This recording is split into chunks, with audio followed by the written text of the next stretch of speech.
Welcome to the Whitman Partners Road Warriors Recognition Awards Series.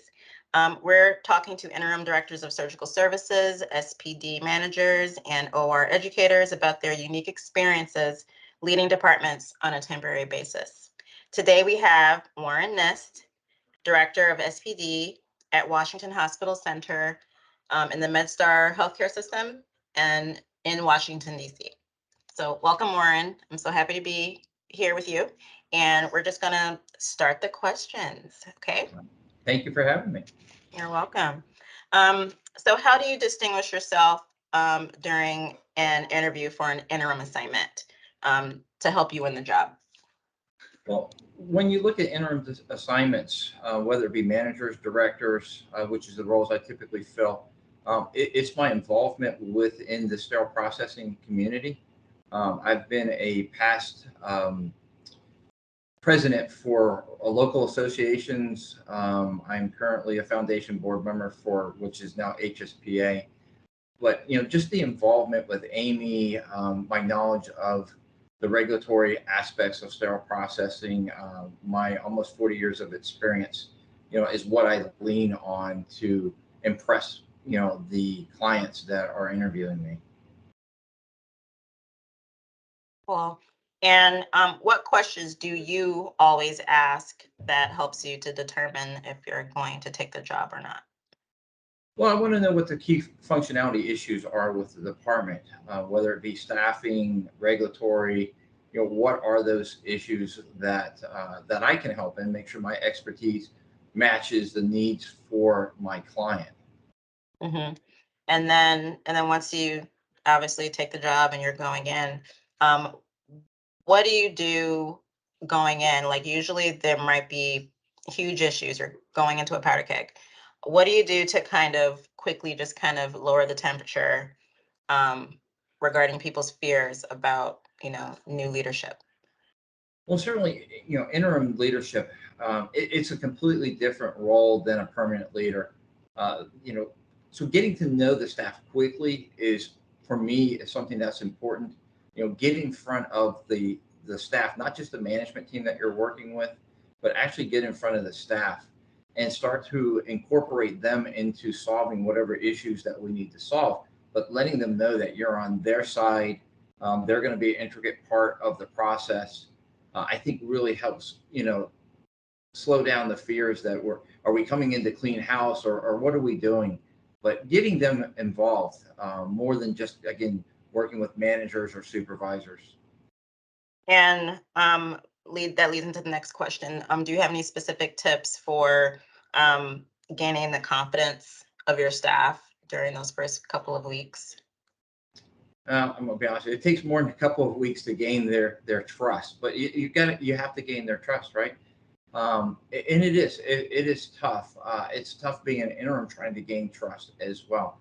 But again, involvement, face to face conversations, you know, just being uplifting and really letting them know that you're there to, knock down some of the barriers that are affecting them, and getting that feedback from them, and just, maybe even finding some low hanging fruit and solving some minor problems, just to let them know that, you're there to make things better.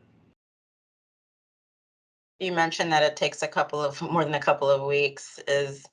Um, I mean, how that sounds like it just takes a lot of stamina because it could take a couple of months, right? It can take your whole, it depends on how long your contract is, right? And I know some interim, folks, managers, travelers, what have you, they may be in assignment for a year or more. Typically for me, my assignments have been less than that. But I think my longest assignment in my career so far is about 9 months. But yeah, it takes a while, and everybody's different. Some people trust you much faster than others, and then you have those cynical people who basically think, well, he'll be gone soon, and we'll just go back to doing whatever we were doing. And you have to kind of show that that's not going to be the case. So not only being in, typically we're not involved in the replacement process if somebody's coming in to replace you, but being knowledgeable about that as well, to let them know, hey, we've got somebody great coming in. They're going to pick up where I'm leaving off. We're going to communicate the process as well within our department with the leadership team that we're working with, whether it's a VP, another director, whoever that is, but to keep that communication flow rolling. I have a tendency to probably over communicate, but I think that's sometimes a really good tool when you're coming into a new location, and keeping people kind of even keel with what's going on in the department. Keep them out of the dark. Right. What are some challenges that you repeatedly see that can impact revenue from the SPD perspective? Well, when you look at SPD typically is not considered a revenue producing department, right? We generally impact the bottom line with expense costs. But without SPD, you can't run an operating room, not in today's world. So it directly inputs, there's a direct input into how well the OR functions. For example, we're running inefficient departments. We have late starts because products not available, instrument trays, what have you, case carts. So we can really affect the bottom line of the operating room. So inefficiencies is where we're going to drive that nail, so to speak, looking at what that workflow looks like. Now, again, there's so many different impacts when it comes to efficiencies in the sterile processing department.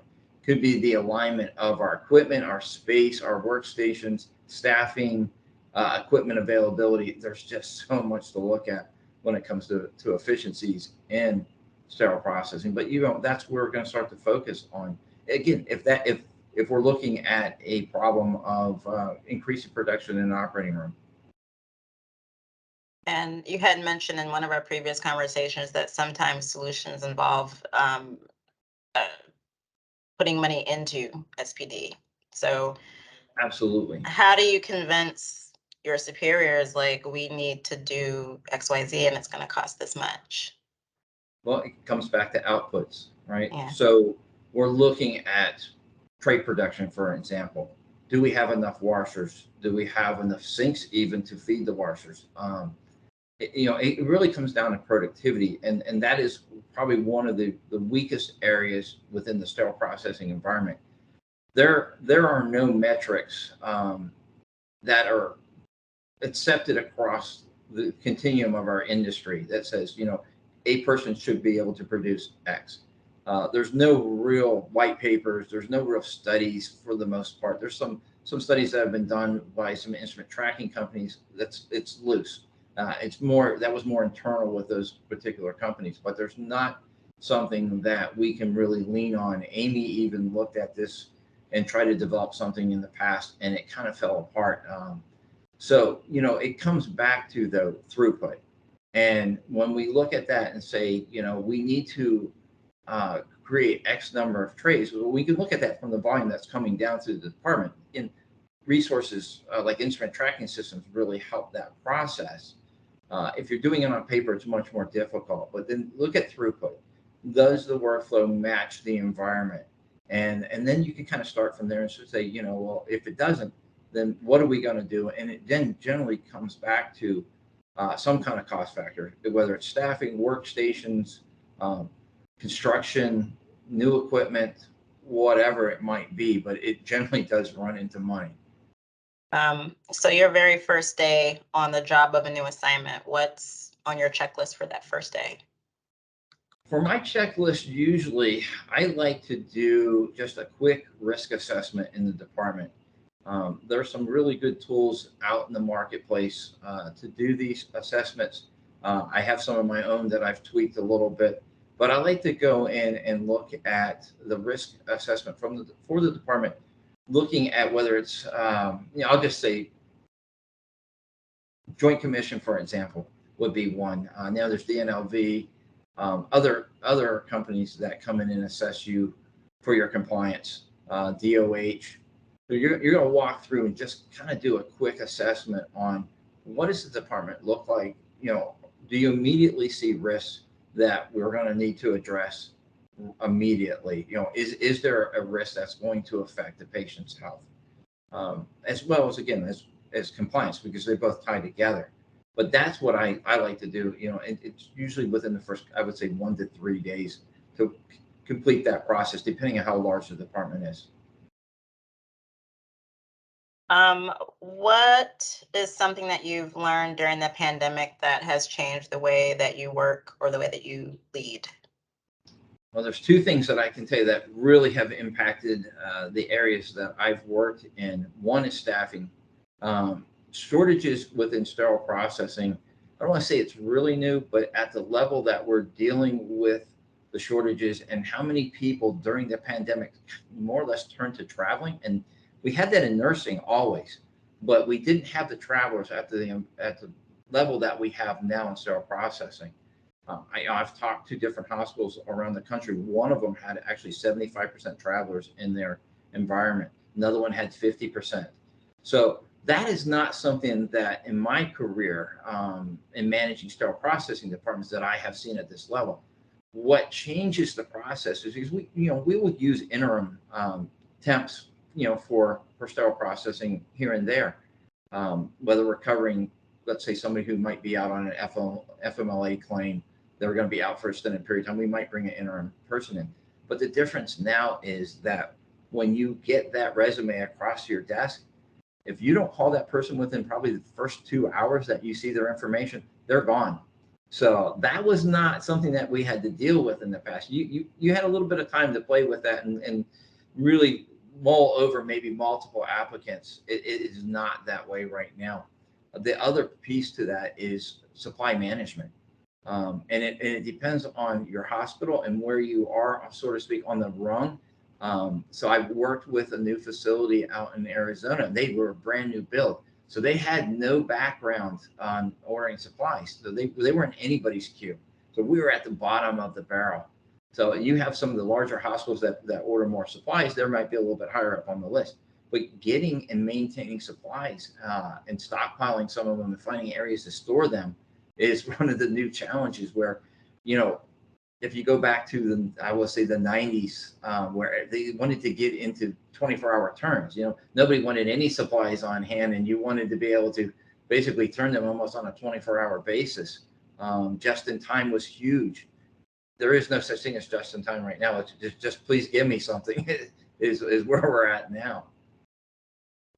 Yeah, that's crazy. And we probably won't even get back to that time at this point because people are so traumatized from the supply chain issues. Well, it hasn't stopped. I'm gonna be honest with you. Even to today, we're having shortages even in instrumentation, sterile processing wrappers, for example, where I'm at right now, we're still experiencing backlogs.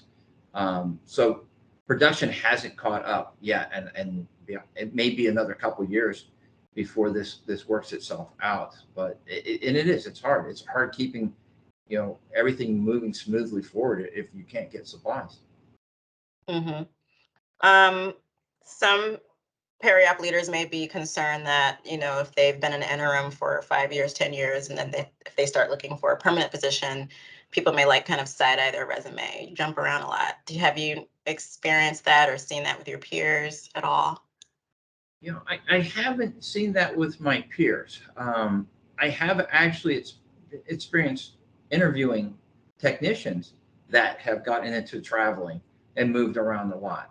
So it comes back to, for me, interviewing that individual to really ascertain what is their knowledge, because unfortunately, what we have seen as far as technicians, some of them are getting into traveling quite early. 2 years, for example, is a norm for a lot of companies that supply these individuals.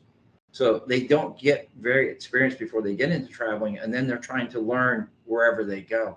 But from a management level, I haven't experienced that yet.